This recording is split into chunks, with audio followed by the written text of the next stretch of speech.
intricate world of the Merchant of Venice, Shakespeare beckons us with the haunting words, "The devil can cite scripture for his purpose." Amidst the bustling canals of Venice, this play unfolds a narrative where commerce and compassion clash. Characters such as Shylock and Portia navigate through legal maze, challenging societal norms and revealing the fragility of justice. As the playwright orchestrates a symphony of words, the Merchant of Venice becomes a stage where the complexities of human nature play out, leaving indelible imprints on the shores of literary legacy. The characters of the play are Veni as Duke, the ruler of Venice; Lavanya as Antonio, a wealthy merchant; Aravi as Bassanio, Antonio's friend; Albert as Shylock, a Jewish moneylender; Jaggery as Portia, a wealthy heiress disguised as a male lawyer; Kartika as Melissa, Portia's maid disguised as Portia's clerk; Shaurya as Celerio, messenger of the Duke; Sahil, Dhananjay, Jade as audience; I Samriddhi and I Suhani as narrators. In Fair of Venice, where we lay our scene, a merchant named Antonio found himself entangled in a web of debt.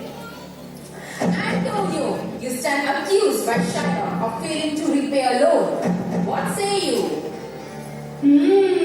Antonio, a noble merchant indeed, but his friend Bassanio sought to win the heart of your Portia and needed funds.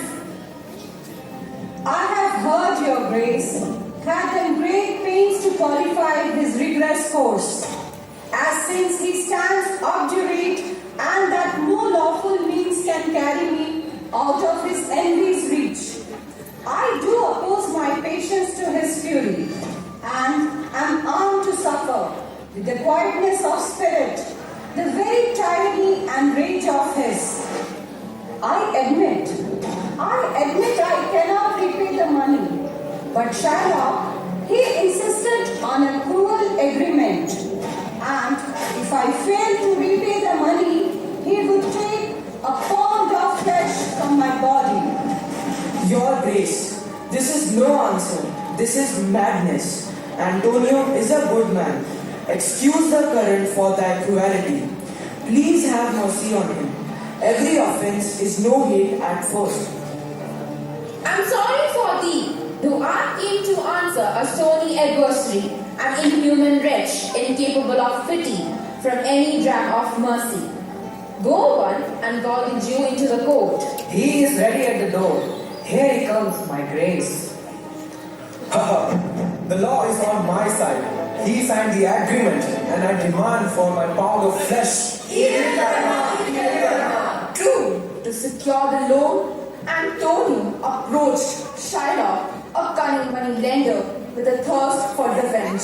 Shylock demanded a pound of Antonio's flesh if the debt went unpaid. The stakes were high and tension filled the air.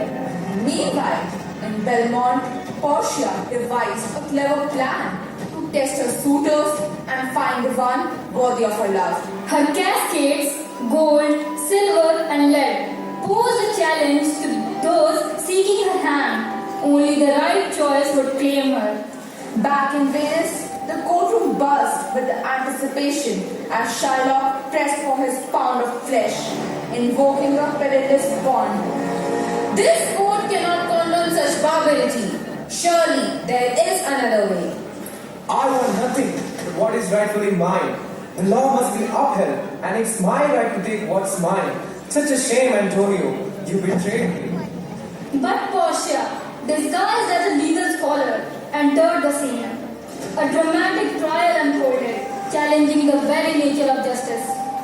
Your Grace, here is Balthazar, my superior, a doctor of law. Your Grace, I may have a solution. I am Balthazar, a doctor of law, here to assist the court. Welcome, Balthazar.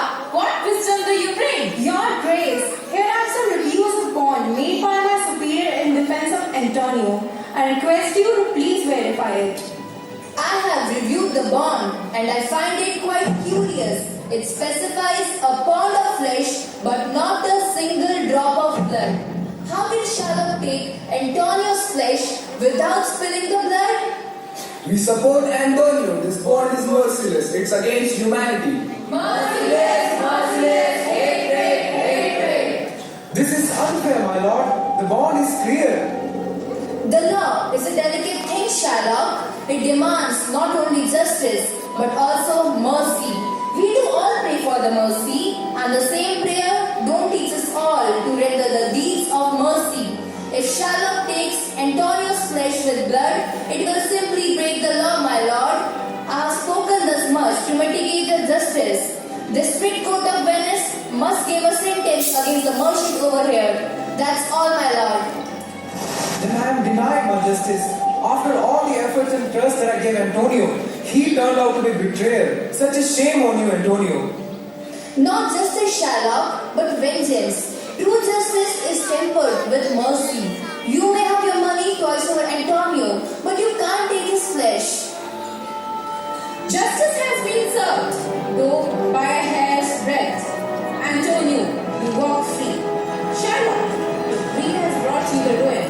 Learn from this day the true value of mercy. And you have lost the case, the bond is broken, and you must leave Venice.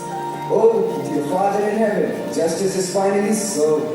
Justice is served, justice is served, justice is served. Most worthy gentlemen, I and my friend have by your wisdom been this day acquitted of gravest penalties. Thank you, Balthazar. You have saved Antonio's life. This is not over. This will not stop here, Antonio. There's nothing stopping me from taking your life. I will take my revenge. Thank you, Balthazar. I'm forever in your debt. Who is this brilliant lawyer who saved us? I do not know him, but I owe him my life. I owe him my life. Indeed, Portia's brilliance prevailed, saving Antonio from the grip of Shylock's revenge. Love triumphed over hatred in the end. A tale of bonds, mercy, and justice. The Merchant of Venice continues to captivate audience with its intricate plot and timeless theme. In the realm of Venice, where fortunes ebb and flow like the tide, the conclusion of this dramatic tale unfolds. With a potent mixture of disgust and mercy, Shylock, the embittered moneylender, finds himself enshrined in his own pursuit of vengeance. The court, a stage for justice, tilts towards mercy, compelling